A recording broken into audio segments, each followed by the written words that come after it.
Semoga aja selalu baik ya. Kembali lagi dengan aku Tata di Garis Tengah Media. Hari ini kita bakalan ngobrol-ngobrol santai nih bareng Mbak Elvi. Selamat siang Mbak. Sore siang, mungkin ya. Sore Mbak siang. Sore Mbak Tata.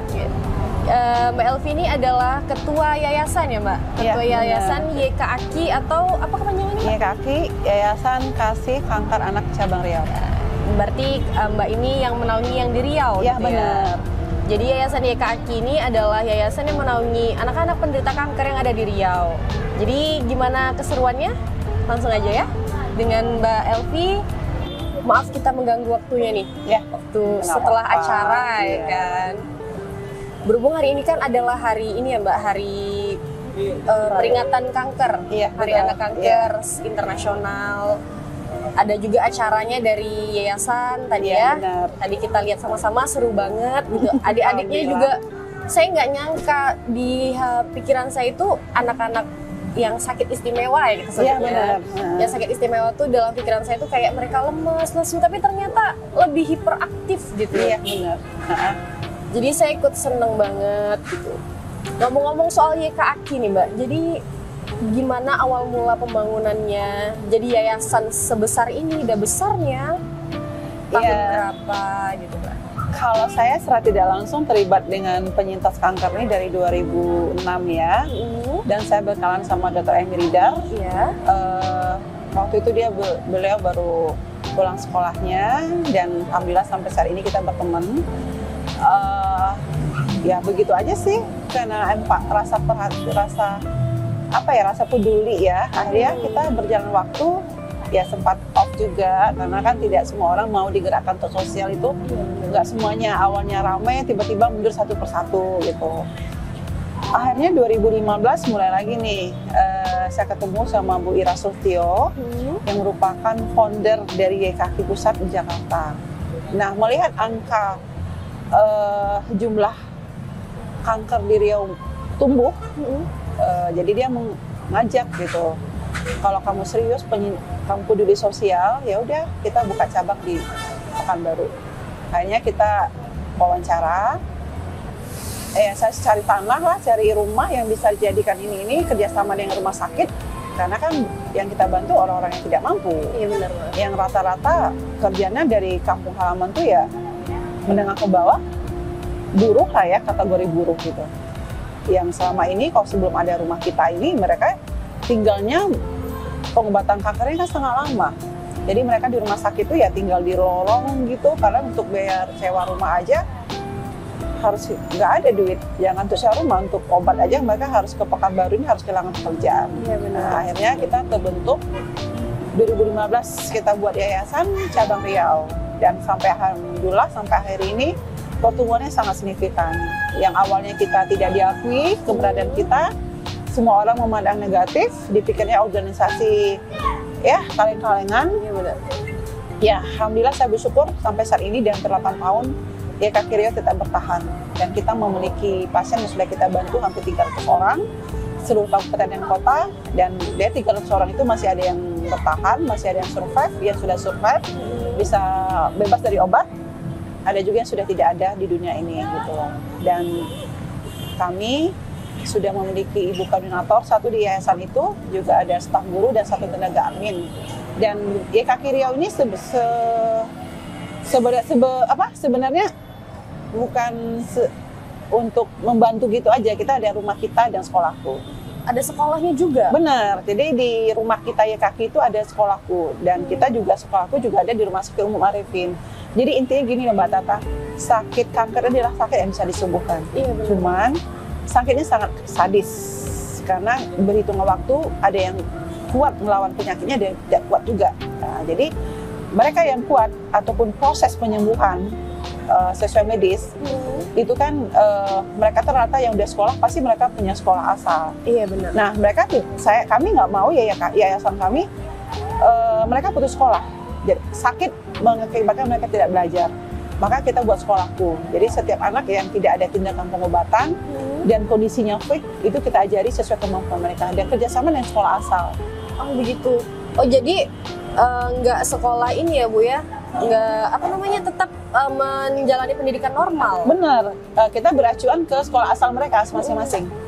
Jadi kita komunikasi dengan guru asal mereka.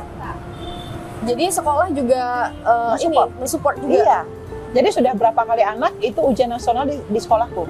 Karena saat ujian itu mereka ada masih program pengobatan. Sementara kalau pulang ke daerah butuh waktu. Iya benar banget. Akhirnya kita kerja sama sekolah asal dan lapor juga ke dinas pendidikan provinsi dan kabupaten atau asal mereka bahwa mereka ujian negaranya atau ujian nasional di sekolahku.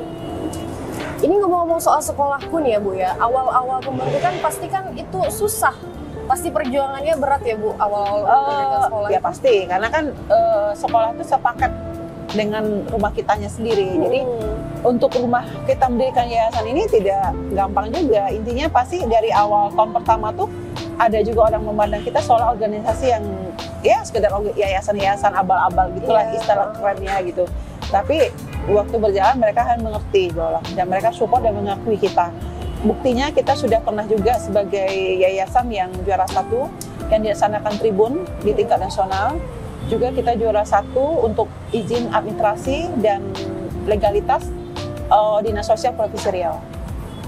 Jadi kita merupakan yayasan yang lengkap izinnya dan terstruktur legalitasnya. Jadi diakuilah sama Dinas Provinsi Riau, Dinas Sosialnya. Jadi alhamdulillah itu merupakan suatu kebahagiaan juga untuk kami bahwa membuktikan kepada orang bahwa kami bukan yayasan istilah orang untuk mencari keuntungan. Iya benar banget. Dan nyata kami di sini pure untuk mau sebagai penyintas kanker membangun semangat adik-adik ini, anak-anak ini karena mereka itu punya kemampuan. Kalau mereka percaya diri, itu aura positif dalam tubuh mereka itu akan keluar. Kemampuan mereka untuk berkarya itu akan keluar. Terus pengobatan yang dilalui itu akan meringankan mereka. Jadi tidak mengerikan. Nah, seperti sekarang ini kita YKK mengadakan setiap 15 Februari Hari Kanker Anak Internasional dan YKK selalu merayakan dengan event wajibnya, event besarnya Berani Gundul. Itu adalah merupakan kepedulian kita kepada anak-anak kita kanker bahwa gundul itu bukan menakutkan. Gundul adalah hal yang membuat kita keren karena efek dari kemoterapi pengobatan kanker ini bisa mengakibatkan kerontokan rambut yang terlalu berlebihan yang lama-lama gundul atau botak. Nah, kita lah sebagai yang pencinta sini mensosialkan kepada masyarakat, mensosial kepada orang luar bahwa gundul adalah suatu hal yang keren gitu loh. Jadi anak-anak percaya diri dong, oh walaupun aku kemo, rambutku botak ternyata keren gitu loh. Buktinya di mall dibuat acara, orang rame-rame itu gundul. Berarti itu membuat satu hal, membuat mereka semangat mengalami kemoterapi yang mengakibatkan setiap orang berbeda. Tapi yang nama kerontokan rambut tuh insya Allah biasa kalau terjadi malah sampai botak gundul. Tadi kan kita lihat tuh ada yang botak itu. Nah itu dia sangat lincah kan, ceria. Itu sangat ceria sekali. Padahal dia sudah berapa kali drop ya sampai tangan itu kan kalau lihat dari kelihatan kan. Nah itu akibat kemoterapinya dia. Berarti akibat kemoterapinya itu juga berdampak besar banget ya sama badannya. Itu kemoterapi adalah pengobatan yang mengakibatkan sel dalam tubuh yang baik ataupun yang rusak tadi dirontokkan, dibubuhkan dan ditumbuhkan lagi sel yang baru dengan kemoterapi itu dengan dipancing oleh makanan dan nutrisi-nutrisi yang bagus. Iya. Jadi tadi nih Bu ngomongin masalah nutrisi nih kan. Tadi juga sempat dengar nih ada talk show dari dokter-dokternya. Katanya beliau bilang kanker itu tidak terpicu dari makanan apa yang kita makan, jadi gitu. Iya benar. Jadi gini loh, kanker itu sebenarnya di dalam tubuh kita semua tuh ada selnya ya. Tapi pemicu setiap kita berbeda-beda.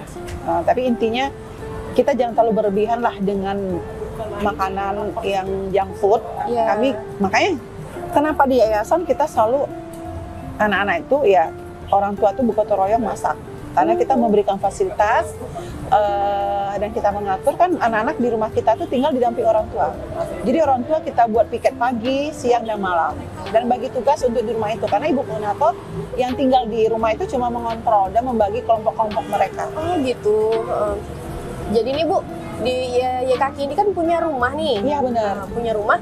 Apakah yang tinggal di situ itu dibatasi misalnya anak yang ini nih cuma segini ya jatahnya atau bebas? Nggak bebas. Jadi kita membebaskan begini, intinya memang kondisi dia memang buntu gitu loh. Kadang mereka pulang ke daerah atau pulang ke rumah untuk makan hari-harinya susah. Karena kan pekerjaan orang tua mereka tuh kadang untuk berobat bawa ke Pekanbaru, ke rumah sakit rujukan provinsi itu harus kehilangan pekerjaan.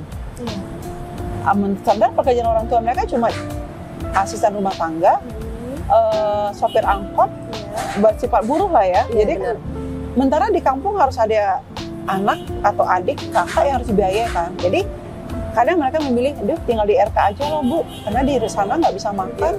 Sementara di RK kita udah ada yang rutin, ada jus yang rutin dibuatkan, ada makanan yang digizi, ada susunya, ada pudingnya. Jadi kayak nggak mau makan kita belikan Pediasure, kita carikan Pediasure. Sementara mereka sendiri gimana? Jadi mereka memilih kadang mengorbankan dia, kami di RK aja Bu. Mereka rela berbulan nggak pulang atau bertahun nggak pulang karena ingin anaknya tuntas gitu loh. Jadi karena pulang ke daerah juga nggak bisa makan, karena kehidupan mereka juga menengah ke bawah. Untuk yang di RK sendiri Bu, ada nggak usia yang paling kecil banget? Usia yang... Ada kemarin sempat 1 tahun. 1 tahun? Iya. Kanker apa Bu? 1 tahun tuh masalah kanker dalam perut ini dia. Dalam perut? Iya, dalam perut itu macam-macam ya. Usus gitu. Iya, Tapi sudah survive? Udah. Kan meninggal. Kita yang ada juga yang ya penting kita minimal kemarin ada 1 tahun ya paling minimal. Yang paling juga, kecil. Ya, ada dari Dumai pernah, dari Tenggahan juga. Ada rasa sedih nggak sih Bu? Para survivor kanker ini kan nggak semuanya nih bisa survive sampai akhir. Ada yang dalam kemo juga berjalan gagal, hilang. Ada itu pasti terjadi. Makanya kita setiap momen berani gunung kita selalu buat foto bersama. Nanti foto itu kita besarkan, kita gantung. Nah, nanti kita bandingkan tahun kemarin ada nggak wajah anak kita ini. Besok tahun depan ada nggak? Itu selalu kita buat seperti itu. Dan memang kadang anak-anaknya pernah ngomong Bun, kayaknya kami nunggu antri ya untuk makanya kita berusaha. Kalau anak-anak kita di rumah sakit itu kan kalau dia sakit drop, misalnya gini dia di rumah kita tiba-tiba dia harus proses pengobatan kemo balik ke rumah sakit, terus dia tiba-tiba drop di rumah, itu kita mengupayakan tidak menginformasikan kepada anak dalam hari yang sama. Terharu dengan jadi kita mengupayakan ke dia, anak-anak tidak tahu. Jadi waktu berjalan biar dia tahu sendiri. Malah anak-anak ini juga ngomong, Bun, kayaknya ini ya si Anu meninggal ya, atau si Anu pulang ke surga ya. Aku juga seperti itu nggak lama lagi. Nah, itu jangan seperti itu, kita harus hilangkan dari pikiran anak-anak. Ya, maka kita YKK ini selalu membuat anak-anak gembira. Jadi kita selalu membuat waktu membuat waktu untuk kunjungannya bagaimana. Terus anak-anak juga jangan dipaksa untuk latihan, belajar, semua kita kondisikan. Alhamdulillah sih. Apapun kita, kadang anak-anak ini di rumah kita sih istirahat ya, tapi kadang udah pulang ke rumah tuh suka lost, orang tuanya suka lupa. Kalau anak ini udah sembuh, survive itu bukan berarti dia udah sehat, karena justru dia survive melewati pengobatan 2 tahun, dia kan harus sampai 7 tahun untuk menyatakan sembuh total itu. Jadi total 9 tahun, jangka yang panjang loh. Nah kadang orang tua suka 2 tahun ke 7 tambah 7 tahun lagi suka lengah. Dia merasa anaknya udah sembuh, padahal itu masih berproses dalam tubuhnya. Berarti itu yang membuat kanker itu bisa balik lagi? Iya, relapsi itu di situ karena pembentukan akibat kemoterapi itu belum sempurna dalam tubuhnya. Untuk misalnya nih Bu, misalnya ada orang tua yang kekurangan biaya nih, dari kita bantu sampai sembuh. Iya. Alhamdulillah kita sudah kemarin kita udah ngirim anak ke Jakarta, hampir 1 tahun di Jakarta, itu semua kita biayain. Sampai matanya kan mata ya, itu kita biayain pengobatannya. Terus juga kan kalau pengobatan pasti BPJS ya, tempat tinggal kita cari, ongkos pesawat kita bantu. Tapi kan ada obat yang tidak dibantu BPJS, itu kita cari. Kita tahu ya Bu ya, obat-obatan untuk kanker ini tuh bukan murah. Bukan murah. Memang ada bantuan dari pemerintah melalui BPJS, tapi dari BPJS ada juga obat yang tidak di-cover, dan itulah kita yang keluarga-keluarga tidak mampu bergabung sama YKK itu, kami pengurus itulah kami mencari donatur bisa mensupport anak-anak, jadi pengobatan tetap dilaksanakan gitu. Dan kita juga kerjasamanya bukan macam-macam ya, dari donatur nyumbang darah itu apa nih? Donor darah gitu. Jadi kita gabung di grup-grup mereka. Jadi kalau tiba-tiba anak kita butuh darah berpuluh kantong yang tidak tersedia, kita share di grup aja. Nanti mereka datang ke PMI, saya mau nyumbang darah untuk pasien nama ini dari YKK Riau. Ada nggak sih Bu orang tua yang kayak, aduh saya udah kayaknya nggak sanggup di anak-anak saya obat medis, tapi ya udah saya obat tradisional aja. Ada, gitu. ada itu pasti ada. Tapi kita berusaha. Tapi alhamdulillah di YKK dia pulangnya waktu mereka udah berpaham. Jadi mereka tidak mencampur lagi. Kecuali saya bilang makan buah nggak apa-apa saya bilang. Tapi kalau untuk kamu campur-campur dengan obat-obat kimia lainnya yang tidak ada apanya, kita nggak sarankan. Kita tidak bilang kan tidak sama, saya bilang tidak boleh saya bilang gitu. Tapi kalau seperti buah, jus, kurma itu silakan saja gitu. Karena itu juga sehat ya kan. Kalau misalnya obat-obat tradisional lainnya kita nggak tahu nih. Dan kita juga kayak apa? Kemarin kita ada juga pasien itu ada 3 tahun di rumah kita tinggal. 3 tahun? Iya, karena dia orang tuanya bercerai, bapaknya meninggal, ibunya meninggalkan dia. Apa ini keluarganya pencar-pencar. Akhirnya itu baru kemarin diambil sama kakaknya, keluarganya, karena mungkin kakaknya udah bekerja ya di Bapaksia. Berarti udah sehat? Udah survive udah. Alhamdulillah. Udah remaja juga. Berarti yang paling tua umur berapa Bu yang ada di rumah? Kita batas itu sampai umur 16 tahun. Oh 16 tahun. 0 sampai 16 tahun. 0 sampai 16 tahun. Berarti yang sekarang yang di rumah yang paling tua udah? Kayaknya SMP deh. SMP. Berarti itu dibiayai benar-benar sekolahku itu sampai SMP juga Bu? Sampai SMA. Oh sampai SMA. Tapi kita tetap kerjasama sekolah asal. Kita tetap berkiblat dia tingkat apa sekolah, dia sekolah asalnya apa. Kita komunikasi dengan guru di sana. Karena kita kan juga melapor ke dinas pendidikan. Iya. Oh iya Bu, ini ngomong-ngomong masalah kanker ini kan, kalau misalnya di rumah gitu ya. Di rumah pribadi apa rumah kita? Rumah kita, di rumah kita.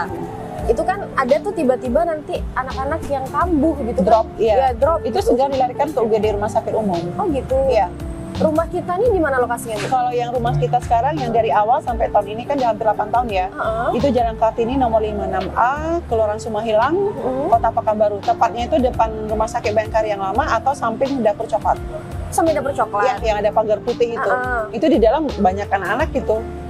Karena bermain di taman belakang. Oh. Karena di halaman depan sama taman belakang gitu. Berarti kalau misalnya ada yang tiba-tiba drop, langsung dilarikan? Iya, kita harus larikan, tidak bisa nunggu nanti. Apapun. Begitu demam, langsung larikan ke UGD. Walaupun demamnya demam ringan ya Bu? Karena kita nggak tahu kan kondisi badan dia gimana. Untuk anak-anak sendiri nih Bu, ini kan sehat-sehat ya saya lihat tadi. Iya, karena mereka bahagia, sehat gitu. Walaupun di dalam tubuh mereka kita nggak tahu ya gitu. Anak-anak tadi tuh saya sedih banget karena lihatnya tuh masih terlalu kecil-kecil gitu. Iya, tapi mereka punya, walaupun mereka badan kecil, tapi mereka punya semangat hidup yang luar biasa. Itu penyakit kanker yang terdeteksi itu ada yang baru gede taunya atau ada yang dari bervariasi ya dari tempat asal mereka dan dokter pertama diagnosa mereka. Jadi ada yang langsung tahu, ada sudah mengalami sampai resiko 1, 2, 3 gitu. Stadium 1, 2, 3 gitu. Kalau mereka cepat ya biasanya stadium 1 gitu. Insya Allah lebih cepat dan cepat disembuhkan. Tapi kalau udah risiko stadium 2, 3 itu butuh waktu ya. Tapi semua pada Allah semua ya kita serahkan. Penting kita sebagai manusia berusaha semaksimal mungkin. Untuk di rumah kita sendiri Bu, ada nggak sih makanan-makanan yang kayak dilarang? Oh anak-anak nggak boleh ya makan ini gitu. Kita memang batasi mie instan. Oh mie instan. Melarang mie instan. Dan kita juga membatasi menggunakan penyedap. Jadi kalau di rumah kita tidak ada menggunakan penyedap. Oh gitu. Dan semuanya misal kayak bakso itu buat sendiri, kita nggak ada jajan di luar. Kayak mau ayam mentaki juga buat sendiri. Homemade semuanya. Iya, jadi homemade semuanya. Jadi ibu-ibu kita arahkan untuk kita tiap hari bentuk piket pagi, siang, sore. Jadi harus ada menunya. Yang pagi ke pasar, nanti masak, terus sore ada lagi menyiapkan makan siang sampai makan malam. Jadi zuhur ke asar buat cemilan. Apakah donat, apakah buat bakso, atau buat kolak, gitu, atau buat jus wajib. Berarti setiap hari selalu variasi kalau jus wajib, karena kita kalau untuk buah itu kan memang menambah antioksidan tubuh ya.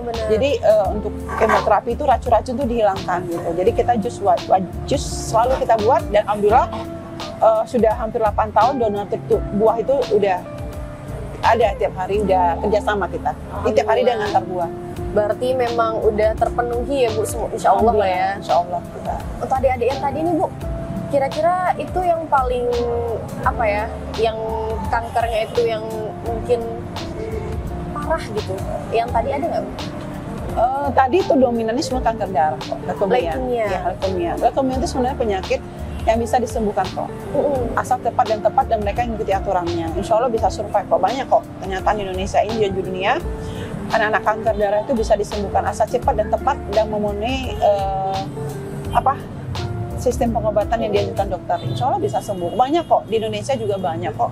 Anak-anak survive leukemia ini udah, ya leukemia saya tahu ya, udah hidup normal, udah punya rumah tangga, udah punya anak kok.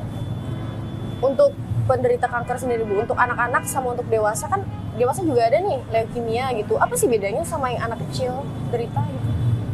Iya, leukemia ini menyerang tidak membatasi usia dari 0 usia sampai usia lanjut ya. Tapi ada perbedaannya. Bukan leukemia aja sih, semua penyakit sih. Karena kan kalau anak-anak resiko untuk sembuh survive 100% tuh bisa. Karena sel dalam tubuh mereka tuh masih pertumbuhan. Oh iya. Itu membedakan. Kalau kita yang udah usia yang ke atas ataupun anggaplah 10 tahun ke atas atau 15 tahun ke atas itu kan pertumbuhan yang dalam tubuh itu sudah terbatas. Jadi akibat kemoterapi itu kan tidak semuanya kuat gitu. Iya benar. Apa dalam tubuh itu pasti ada punya kapasitas yang berbeda. Tapi kalau anak-anak, insya Allah kalau dia memang semangat dari dirinya sendiri dan orang tuanya mengawal anaknya juga berobat secara cepat dan tuntas, survive kok, hidup normal lagi kok. Berarti efek kemoterapi itu memang semuanya bakalan rontok ya Bu? Iya, malah kulit menghitam karena panas. Ah iya Bu? Itu iya, kemo itu sangat panas. Itu kulit kita menghitam, karena bintik-bintik itu kan bekas bakar. Terus kering. Kadang juga bisa mengakibatkan pendarahan di dalam.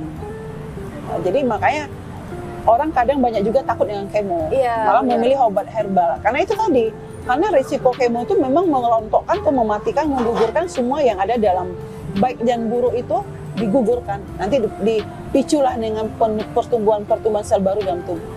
Tapi kan tidak semua tubuh bisa kuat menghadapi obat itu. Iya, tidak.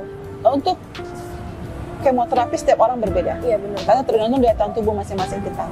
Berarti adik-adik yang ada di rumah kita ini semuanya lagi menjalani kemo juga ya Bu? Iya benar, karena menjalani kemo itulah mereka tinggal di kita. Karena untuk kemo itu punya jadwal, kadang mereka kemoterapinya sekali seminggu. Sementara kalau pulang ke daerah kan butuh waktu dan uang dan tenaga. Sementara untuk kemoterapi itu kita harus punya stamina yang sehat, nutrisi yang hebat untuk menerima perlawanan kemoterapi itu dalam tubuh. Jadi kita akhirnya bisa bertahan gitu loh. Ada nggak sih Bu, adik-adik yang kayak, aduh Bu, saya nggak mau lagi kemo, ada gitu? Ada Bu, ada.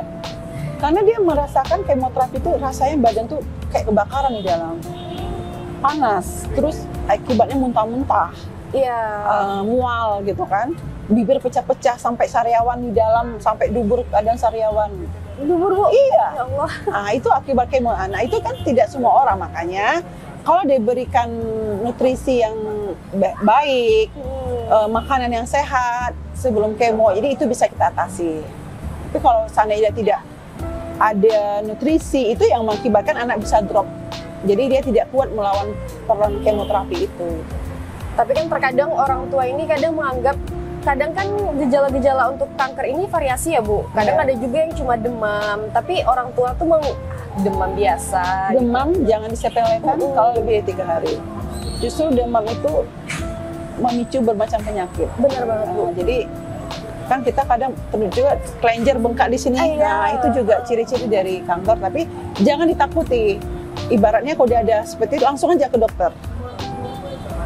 Tapi terkadang Bu, kalau misalnya tiba-tiba nih kan, aduh ada benjolan di sini nih, tapi takut mau ke dokter gitu. Iya. Berarti kita nggak percaya kepada Allah dong.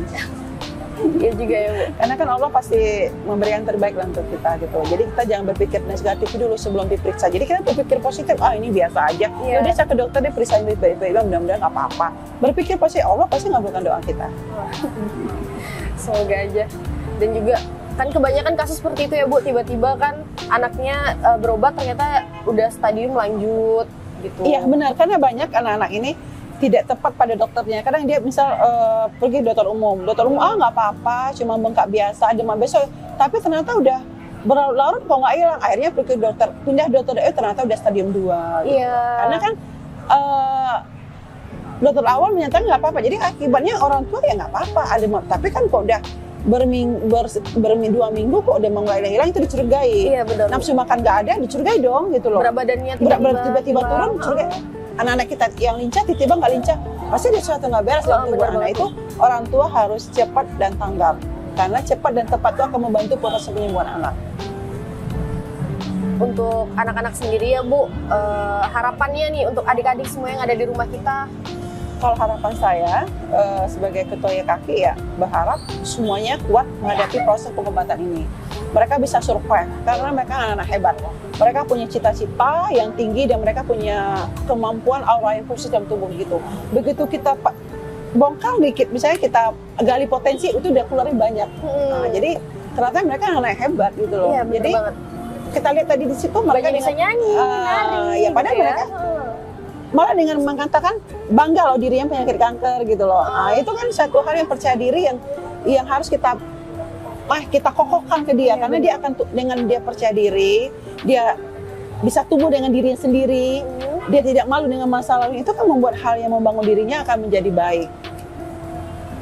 Untuk pesan-pesan Ibu untuk anak-anak di luar sana yang juga punya penyakit khusus tapi dia takut, dia ngerasa drop gitu, untuk orang-orang tuanya juga. Jadi pesan saya untuk anak-anak saya yang di luar yang tidak tergabung dengan YKK, apapun penyakit anak bunda di sana, jangan pernah takut. Allah selalu bersama kita. Dan rajin aja kontrol, begitu ada orang tua harus cepat nih. Orang tua yang pertama, apalagi seorang ibu, harus tanggap dengan perubahan yang ada dengan anaknya. Kalau ada hal ciri-ciri yang mencurigakan, itu langsung aja ke dokter. Jangan pernah takut untuk ke dokter, karena belum tentu yang kita pikirkan itu terjadi ya. Tapi sebelum terjadi kita berpikir positif aja. Insya Allah Allah mengabulkan. Jadi kadang demam bisa jadi itu demam berdarah, tidak ada selalu kanker. Tapi kalau terlalu berlebihan 1 minggu, demam berkepanjangan, nafsu makan tidak ada, dan kita pucat, itu pasti ada hal yang tidak benar dalam tubuhnya. Jadi segera ke dokter, tuntaskan, ikuti kata dokter. Insya Allah anak kita bisa kok tumbuh seperti semula lagi. Dan biasakan untuk hidup selalu cuci tangan, selalu hidup sehat, dan selalulah untuk memakan makanan ada di rumah, dan hindari junk food dan penyedap-penyedap yang tidak dijamin. Itu aja sih pesan saya. Ayo kita mulai dari diri sendiri, dari lingkungan, dari keluarga, dan kita kembali untuk pola hidup sehat. Dan di Hari Kanker ini saya ucapkan terima kasih. Kalau untuk masyarakat nih Bu yang mau bantu donasi untuk adik-adik kita, gimana caranya nih? Kalau untuk donasi gampang aja ya, silakan datang berkunjung ke rumah kita, atau bisa juga call ke 0761479550 informasi tentang rumah kita, atau untuk bisa antar barang atau berdonasi silakan di kontak hubungan tersebut. Dikontak aja ke call ataupun ke datang langsung ke Jalan Kartini nomor 56A Kelurahan Sumahilang Pekanbaru. Kami lebih setuju untuk langsung survei dulu baru beri donasi, karena kita punya tanggung jawab. Jadi kalau memang surveinya memuaskan, Anda puas, kami terima, silakan jadi donatur dari YKK Riau. Sekali lagi saya ucapkan selamat Hari Kanker Anak. Hari Kanker Anak Internasional untuk yang semua. Jatuh 15 Februari setiap tahunnya. Ya. Dan YKK Riau selalu merayakan dengan cara berani gundul. Karena berani gundul itu bukan jelek ya, gundul itu keren. Keren. Jadi jangan takut gundul, untuk adik-adik yang survive juga semangat. Ya. Terima kasih banyak ya Ibu ya. Terima kasih Mbak Tata. Terima kasih Terima sudah kasih meluangkan Sabang waktu. Merauke. Baik, terima kasih pemirsa sudah menyaksikan bincang-bincang sore kita. Dan saya Novita Sri Irawan, undur diri. Salam garis tengah.